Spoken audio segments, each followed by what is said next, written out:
Ruth Buzzi, a name that once lit up television screens across America with her unforgettable characters and contagious laugh, has passed away at the age of 88.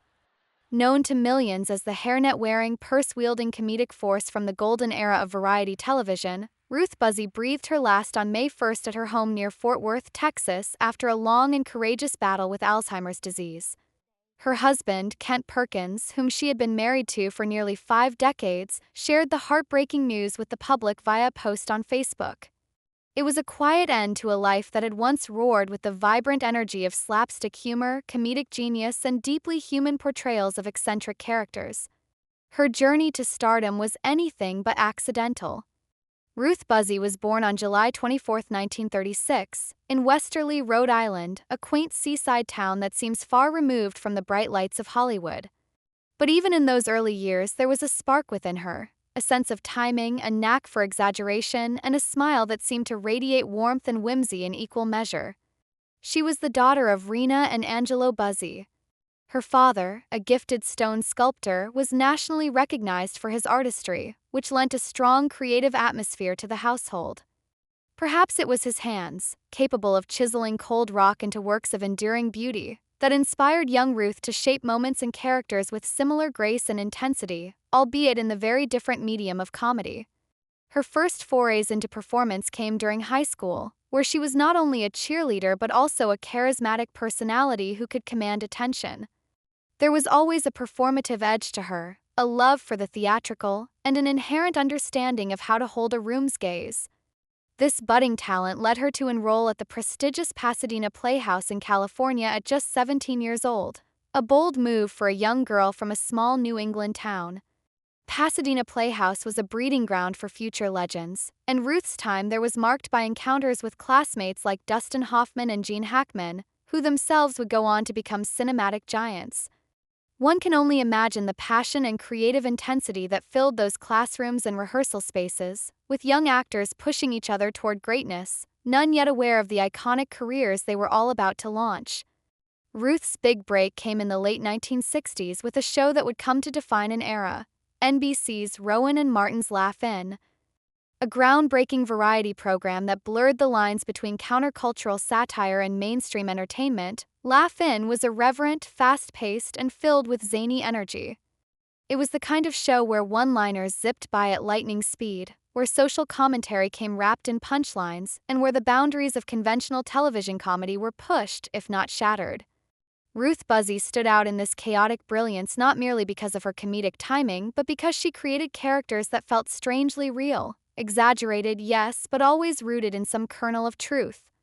Among all the roles she inhabited, none captured the public imagination quite like Gladys Ormsby. With her tight bun held in place by a net, her hunched posture, and her ever-present purse clutched like a weapon, Gladys was the archetypal spinster, lonely, awkward, yet strangely empowered. In the hands of a lesser performer, such a character might have remained a two-dimensional caricature. But Ruth infused Gladys with soul, with longing, and with a hidden strength that revealed itself every time she smacked an unsuspecting suitor across the head with that bag. Gladys wasn't just funny, she was a feminist icon in disguise, a woman who, despite being perpetually rejected and overlooked, always managed to have the last word and the last swing. That purse was more than a prop, it was an extension of Ruth's genius. Her commentary on how women, often underestimated, could assert themselves with force and flair. It was no surprise then that Ruth Buzzi was one of only 4 original cast members to remain on Laugh-In for its entire run from 1967 to 1973. The show wasn't just popular, it was a cultural phenomenon.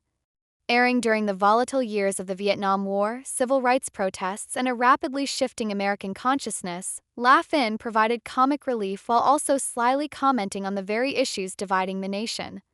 And through it all, Ruth was a constant, delivering laughs, yes, but also comfort. Her face became a fixture in living rooms, her voice familiar and soothing in its absurdity. People didn't just laugh at her characters. They connected with them, rooted for them, saw pieces of themselves reflected in their quirks and struggles. Her talents, however, were never confined to just one show. Ruth's versatility allowed her to branch out into a wide array of roles on both television and the silver screen. She made memorable appearances in episodes of Night Gallery, the eerie anthology series curated by Rod Serling, where her ability to pivot from comedy to suspense proved invaluable. She brought her charm to shows like The Monkees, That Girl, Sesame Street, and Love American Style, programs that reached vastly different audiences but all benefited from Ruth's uniquely engaging presence. Whether playing a kooky neighbor, a bewildered shopper, or simply lending her voice to a puppet on Sesame Street, Ruth brought the same level of professionalism, heart, and authenticity to every performance. Beyond the spotlight, Ruth lived a life filled with love, partnership, and community. In 1978, she married Kent Perkins, a man who would remain her unwavering companion for the rest of her life. Their bond was deep, built on mutual respect, shared humor, and a love for life that never dimmed even in the face of great challenges. In 2003, seeking a quieter existence far from the demands of Hollywood, the couple relocated to Texas. They bought a ranch near Stephenville, embracing rural life with open arms. The move wasn't a retreat, it was a transition into a new chapter filled with fulfillment, giving back, and staying grounded. Despite her celebrity, Ruth was never one to isolate herself. She and Kent became active members of the local community, not just content to sit back and enjoy retirement, but eager to contribute. In 2017, they opened a seafood restaurant on Fort Worth's west side called The Catch at 6314 Camp Bowie Boulevard. It was a family-friendly place, a gathering spot where laughter continued to echo, and where fans could sometimes catch a glimpse of Ruth, still radiating the same warmth that had made her a television legend decades earlier. Even in business, her sense of humor found ways to shine through, whether in decor choices, menu items, or simply the joy she spread while greeting customers.